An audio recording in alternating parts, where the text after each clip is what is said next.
Most option traders make money for months and then lose 20 to 40% in one correction. That was me. But trading multiple tickers does not reduce risk if they all move together. I've traded multiple corrections since 2018 without major drawdowns. Today, I'll show you the strategy I used to turn myself from a losing trader into a profitable one. The problem with stock diversification. Most option traders believe they're diversified because they're holding on to various positions in many different stocks. But in reality, if those stocks are highly correlated to the SPY, you're not diversified. You're actually very concentrated. And when the market sells off, everything moves together and your entire portfolio takes a hit simultaneously. This is a classic mistake of putting all your eggs in one basket, but it's just disguised with more tickers. Holding multiple stocks is diversification in a sense, but it's not really helping you in reality. It's not true diversification if they all move with the SPY. High SPY correlation problem. Most large cap equities carry a beta close to 1.0. They will rise and fall together. I will talk about what is beta correlation in a little bit. Wrong strategy. Most professional traders do something else. They don't only trade stocks. And I will show you that also in a little bit. Make sure you stay to the end. One basket risk. A correlated drawdown wipes all positions at once, amplifying losses instead of limiting them. Let me show you what a typical option trader portfolio looks like. This is a representative snapshot of what most semi-professional option traders hold. They know better not to just play with one or two tickers. They know the idea of diversification. So they have a broad mix of recognizable large cap names spanning from a little bit of consumer goods such as Starbucks to technology such as Adobe to financial services such as JP Morgan and a little bit of real estate in BlackRock. The idea is good. The logos look different, the sector sounds different, but under the hood, nearly every one of these positions carries a beta between 0.8 to 1.4 relative to the SPY, and that is a big problem. It looks like it's a very well diversified basket of household brand names across multiple industries, and it gives us the appearance of a balanced portfolio. But in reality, this is just a concentrated SPY portfolio. When the index drops 3%, most of these positions will follow. Sector labels provide psychological comfort, but it's not true risk protection. True diversification requires instruments that behave independently.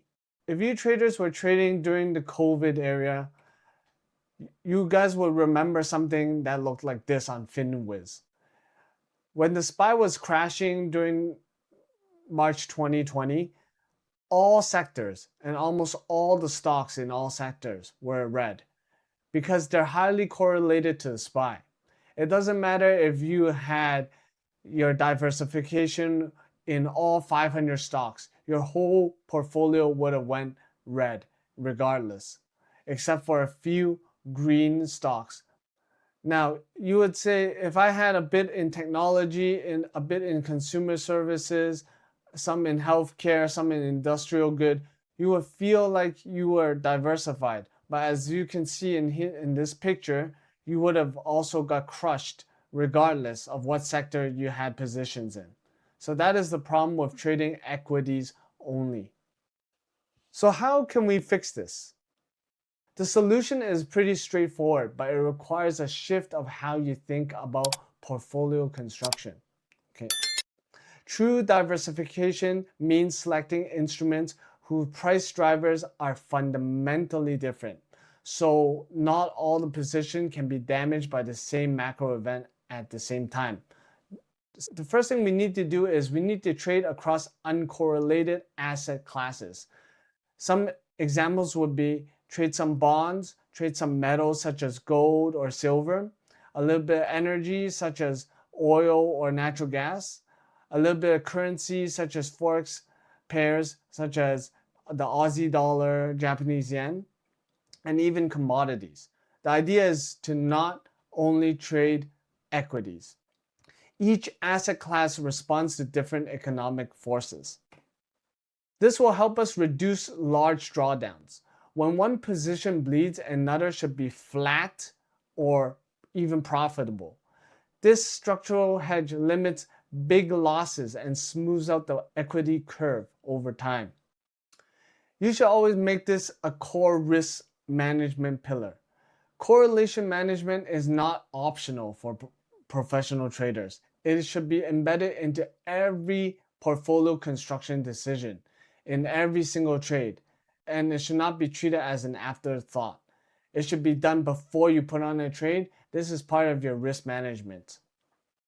By the way, traders, if you guys like what you're learning so far, you can check out the link in the description below to get your free options for income guide PDF. Before we continue into the next section, I want to show you traders how to check for the beta correlation in Tastytrade. Under your watch list, click on the gear icon. Add the display called beta. What you're looking for is the Greek letter beta right here. If we look at QQQ right here, the beta factor is 1.23. So when SPY moves $1, we're expecting QQQ to move 1.23. So actually, it's amplified, it's stronger. You will notice there's some instruments like UNG, the natural gas ETF, its beta factor is only 0.11. It means when the SPY moves up or down 1 point, UNG is expected to move 0.11 on average, up or down. So this is a very low correlated asset. The closer to 1, it means it is going to move very similar to the SPY. Now that we know what is beta correlation, let's talk about a high correlation example. The QQQ, IWM, and SPY are all very high correlated instruments. Beta is close to 1 across all 3 indexes. So if you have positions on for all 3 of these tickers, you are not diversified. A market shock will kill every position at once. The QQQ beta is 1.18. IWM is 1.09. SPY itself, of course, the beta is 1, the benchmark itself. All other highly correlated instruments are essentially a leverage or deleveraged version of this. So anything close to 1 is you're basically trading the same thing. If you're trading QQQ 1.18, it means it is a leveraged version of the SPY. The beta factor measures how much an instrument price is expected to move relative to the SPY. Splitting your positions across all 3 gives you the illusion of diversification while actually concentrating your directional risk. A single down move in the broad market kills all 3 positions simultaneously. So the idea is not to trade all 3 of these tickers at once. And if you have to, split your position sizing into 3. Let me talk about a low correlation example. ZB is bonds, CL is oil, and GC is gold. These are the futures. A true portfolio diversification is achieved when your instruments have fundamentally different price drivers. Bonds, crude oil, and gold each respond to unique macro forces, interest rate policies, supply and demand dynamics, and also safe haven sentiments. If we look at bonds, its beta is 0.56. The way it moves is driven by Fed policies and interest rate expectations. It often rallies when the equity falls. It doesn't move like the SPY at 0.56. Crude oil's beta is 0.22. It's driven by supply and demand and geopolitics. It's largely independent of the stock market moves. Gold beta is 0.14. That's very low. And That is because it is a safe haven asset with minimal equity correlation. General rule, anything below 0.3 gives you very good diversification. These instruments behave independently and protect your portfolio during equity drawdowns. So when SPY drops, if we look at gold, when SPY drops 1 point, we expect gold to only move 0.14. So when your equity positions are dying, your gold positions will not be dying. These are some of the instruments I like to trade myself. A properly diversified option portfolio spans multiple uncorrelated asset classes. The goal is to have exposure to instruments whose drivers are structurally different so that macro shocks, rate movements, and equity sell-off never damages every position at the same time. So what I do is I like to trade the indexes, but I won't put on positions on all three, full-size positions on all three of the indexes. Never all three at the same time.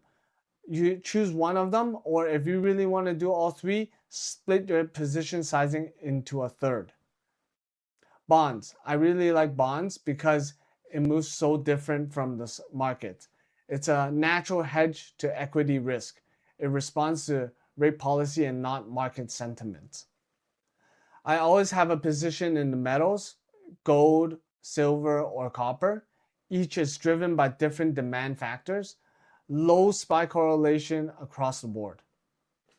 I also really like trading the energy sectors.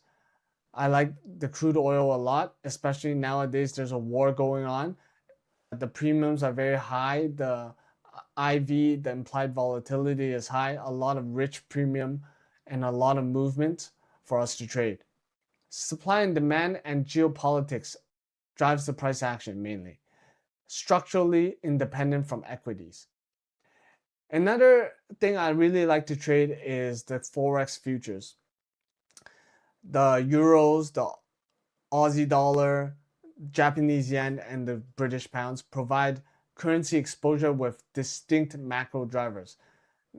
I personally only trade two of the pairs at once because they're all paired with the USD. So if USD goes up, we don't want all our positions to go down at the same time. Or if the USD goes down, we don't want all our Forex futures to go up. So I only do two out of the main four Forex futures at once. And if you guys really want to trade more equities, I recommend you only trade XLF, XLU, XLP, XLE. Those are the sector ETFs because you can use them to selectively target exposure and not as the portfolio core. And if you guys want to trade stocks, try to target the liquid mega caps like Tesla, Nvidia, Walmart, Costco, Home Depot, for example. Go for the big names only. And remember, if you already have SPY positions, you do not want to have too many different stock positions. You can have some, but also check and double check your position sizing. Traders, the key to success in options trading is to trade uncorrelated asset classes.